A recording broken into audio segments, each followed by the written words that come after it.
Welcome back to the studio. This is Artfully Bourbon. And this is where bourbon is more than a drink. It is a work of art. And today we're reviewing something that's been on our radars lately. It's not a bourbon and it's not from the United States. It's from Canada. Today we're taking on Found North Batch 11, a Canadian cask strength blend that's turning a lot of heads. It's a high-age whiskey that plays by its own freaking rules. Is it brilliance in a bottle or just proofed up confusion? We're breaking it all down right now. Nose, palate, finish, and we're going to rank it against the best we've tried all year long. Let's get into it. Well, let's go.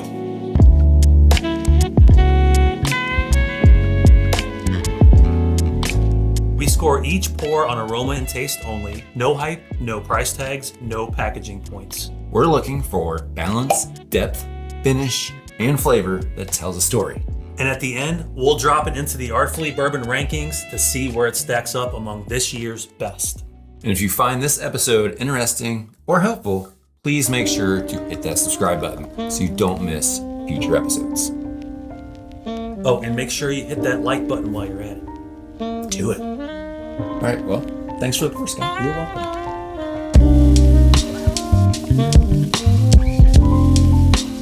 Let's start off with the nose. Very rich amber in the glass. Yeah. Nice legs. Oh yeah, nice legs on that thing. Okay. First whiff, I get a nose full of molasses. Syrupy. Like a mapley nose. Dark molasses. Dark fruit. Dark fruit. Definitely a rye note in there. Little minty grass, I would say. Maybe wood. I do get sort of a piney note. Yeah, it's herbally. It's sweet though. Sweet, honey. Mm-hmm. Very layered. Yeah, there's a little depth to this, I would say. It's like a dark rich honey with like a toasted edge. Yeah, it's layered, but it's a little tight. It feels like it's all kind of clumped up together, doesn't it? Like it needs a little room to spread its wings. Yes, spread the wings. And actually, on here, look, it says it's best if you let it sit for 30 minutes. 30 minutes. It tells you. Okay, well, while we give it some time, let's talk about this bottle. Okay. The actual bottle reminds me of a Penelope bottle. I think they're the exact same shape. It's very standard. And then I know the Penelope Weeded had some really cool kind of textured printing, like a textured element. The wheat on the backside. Right? It's the wheat. I think it's on the front side underneath the P. But this is cool. This is like a, what do you call those maps? The topographical map. Well, I like that it's on the bottle. Yeah. I love a nice subtle texture. It just makes the bottle gives it more of a high-end premium feel to it. Kind of reminds me of a high-end like Japanese or even like a Scotch like bottle design. It doesn't really look Canadian. Yeah. If that's a thing. The label's nice. I mean, it's organized. It's clean. You notice that little printing, like that little touch right there. You can just two labels. Right. Very. If this whole bottle design just feels very precise. Yeah, the color is really nice. It feels elevated. Yeah. It makes it feel like it's worth a couple $100. Bourbon nerds are gonna love this. Respect for this bottle design. Respect. All right, now what? You know what goes well with whiskey? What's that? Maple syrup. No. No? Poutine. Poutine. Yes. It's good for you. It's good for you. Mm-hmm. I don't think there's anything good about poutine that's good for you. It's good for your taste buds, but we gotta get back. It's time. All right, it is time. 30 minutes. All right, here we go. Oh man, I'm glad we waited. Yes, they are not kidding. 30 minutes, folks. They know what they're talking about. I get brown sugar. It's like boom. Yeah, still more of that really strong molasses note, but it feels like it's come to life.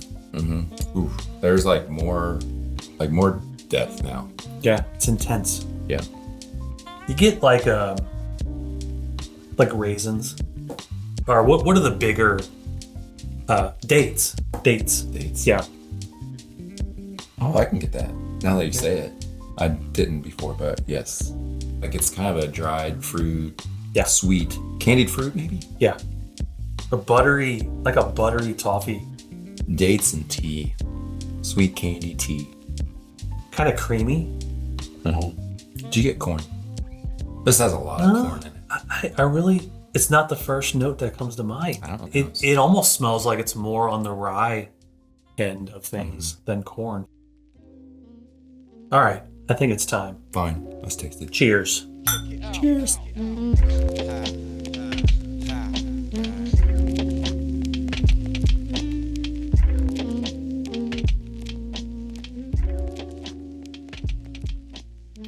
There's a lot there. It's deep. Oof. Where do I start? I need a little more. Okay. First note that comes to mind. Go. First note is I get a little pepper. That's exactly what I was gonna say. Black pepper. Like a little pepper up front, but it also gets a little sweet. Mm-hmm. A little earthy clove. Clove, yes. Baking spices. It's weird, but I think that's a good thing. Like I like weird. I like depth. This thing is layered. There is some oak. I would say that's expected. I'm getting candied ginger, maybe drizzled in dark chocolate. This is better than what you just described, I think. Okay. Throw in some roasted walnuts. There you go. Now, There you are we go. talking? I would say candied nuts. So it's not, I don't think it's drizzled. It's like a dusting. Like a little powder over the walnut. Oh my gosh. And then it's like you're like in a bag and you shake it up. That is, oh my gosh. If you like walnuts and chocolate, you're going to love this. It's transformed to like a more of a desserty profile on the front. So it's turned completely from that gingery walnut profile to more of a dessert sweetness now. I get a little more mint now. Like my kind of third sip. It's a little more herbal. What's the proof on this thing?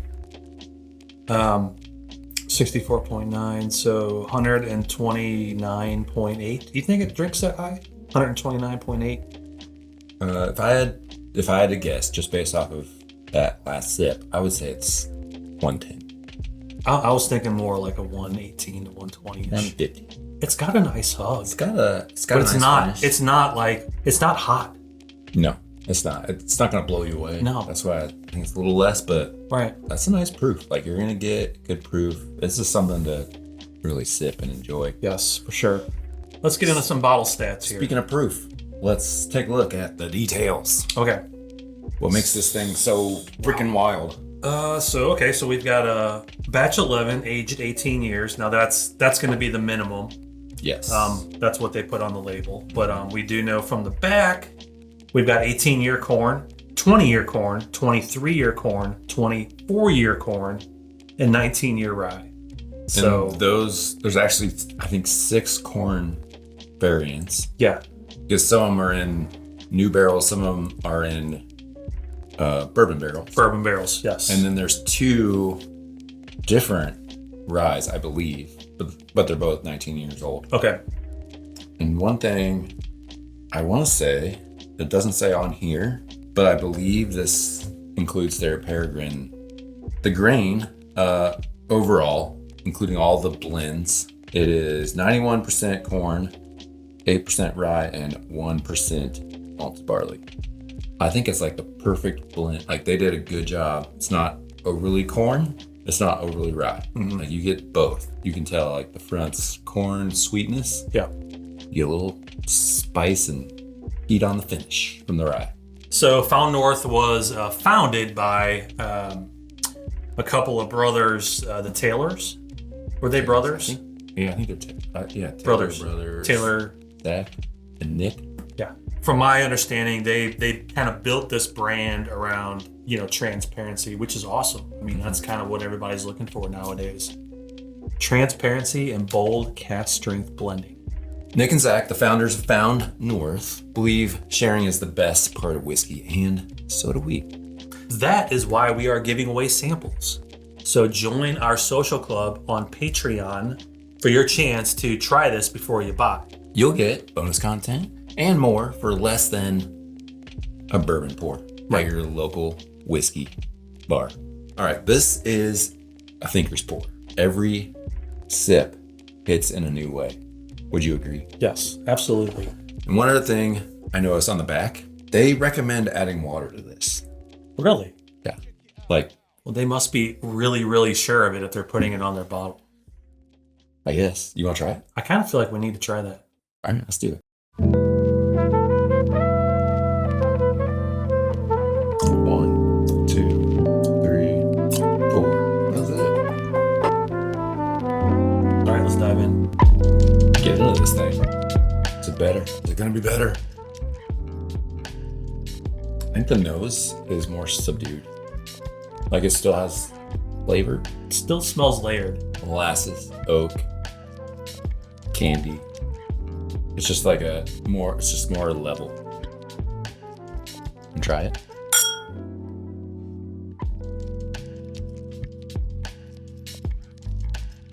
Okay. I think the oak comes through more. I'm getting more sweet of the sweet desserty profile. It elevates the sweetness, but also the rye on the finish. Mm-hmm. It is like a roller coaster was like this before. Now it's like, woo. Right. I'm not sure what we just proved it down to, but it doesn't taste watery or young or light. It just has a more approachable vibe now. Like whoever came up with this has a fantastic sense of like just a little variation can go a long way. Like this feels very refined. Mm-hmm. Whereas I think the first sip, it was good, but like some of the notes were like more intense. It's like they just hit that threshold between, I don't want to say ruining it, but to where the notes really start to drop off. Like they just hit that one threshold. Well done. So this says manager's proof. Manager's proof. Okay. I don't know what manager's proof means, but that's pretty cool that they add that to the bottle. We're gonna rank both of these today. Yeah, that's fine. Let's do both of them. Okay. This one will be on our list, but this one will just be a little one for fun. A little bonus. A little bonus. So you want to do this guy first then? Sure. Okay. Okay. Time to score. So 1 means we're gonna pour it out and not into a glen. Like on the floor? Yes. Okay. Wherever.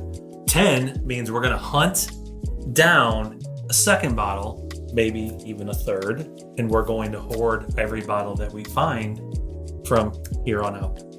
Before I give you my rating, I just want to say we don't rate on price. Right. Only taste. But if you're wondering, what is it, $200? Roughly. $199. You can pick this up. So now, my final review. With water, the manager's proof is complex. It drinks like a masterclass in blending. Like, I'm not entirely sure who the blender is on this, but it's freaking right up my alley. This is weird. It's layered. It's complex. It's got that roller coaster vibe that get the sweet, you're gonna get the spice. I am going to give the water a 9. It is pretty near perfect. I like what you said just now. Yeah. And Do you agree? I agree with every single part of it. But I had high expectations going into this, and it did not disappoint. My expectations obviously were not high enough because I really, really enjoyed this pot. I think it was very bold of them to have you put water into it and call it an improvement to the product. We're not scared. The watered down version, very, very good. Not a lot of complaints there. I am with you. I'm going to give it a 9. Near perfection. If I could do half points, it's getting a 9.5. I was thinking that. All right, so so that's the water, right? 9. Yeah. What about the OG? The uncut version, the OG. I mean, what can you say? I mean, it's rich. It's there's a lot of depth. It's layered. It's one of those guys, those roller coasters, just takes you on a wild, wild ride. And I love roller coasters. Love it. I especially love expressions that you can go back to and have a whole different experience. It's another good experience, but it's different. Right. Just really, really well done on this blend. And this, we give this a 9. So I like this slightly better, but round numbers only. 9, 9. All right. You ready for this? I'm ready. So without water, I think this is a lot of what I already said. The roller coasters on these two are a little bit different. It's like a roller coaster that like almost like makes you sick because you're going up and down all the time. Okay. What? Loop and corkscrews. Yeah, yes, it is that. It's like more than just this. It's like, woo. They're different, but they're also very good in their own right, I think. I am going to go with a 9 as well. This is like no other American bourbon whiskey out there. Like if you like interesting, layered, complex whiskey, yeah, it's a good one to have on your shelf, to share with your friends. Recommend. So we have a 9. We have a 9, 9, 9, 9. Yeah. Average score. We got the theme going today.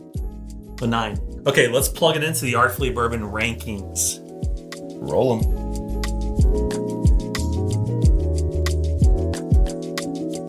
And there it goes, right near the top.